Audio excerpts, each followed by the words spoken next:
By November 1942, the battle for Guadalcanal was raging, and USS Atlanta played an important role in protecting the American effort to hold the island. Serving as the flagship of Admiral Norman Scott, Atlanta was tasked with escorting a convoy of transport ships to the embattled shores of Guadalcanal. These ships carried much-needed supplies and reinforcements. On the morning of November 12th, Atlanta and her battle group took defensive positions around the transports at Lunga Point. At 9:05 a.m., they received warning that Japanese aircraft were on the way. Just 15 minutes later, dive bombers emerged from the clouds. The American ships filled the sky with flak, downing several planes, and the transports suffered only minor damage. But the battle was far from over. An hour later, USS Atlanta's task group received another warning. More Japanese bombers were approaching. This time, 27 Mitsubishi Bettys.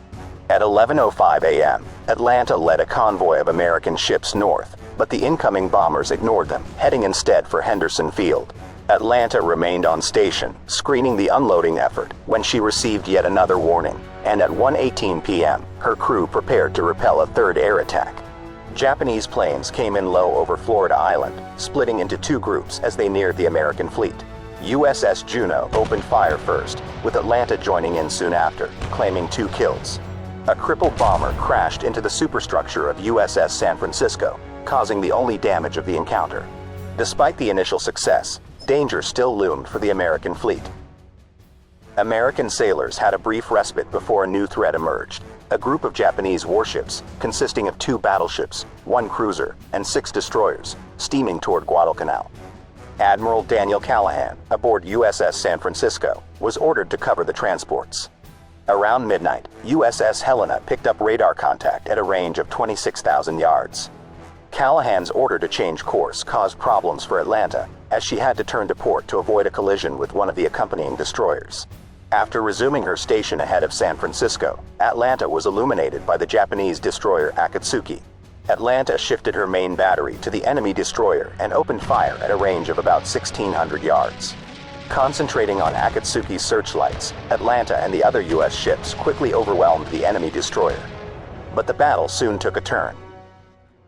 As Akatsuki was mauled by American guns, 2 other Japanese destroyers crossed Atlanta's path.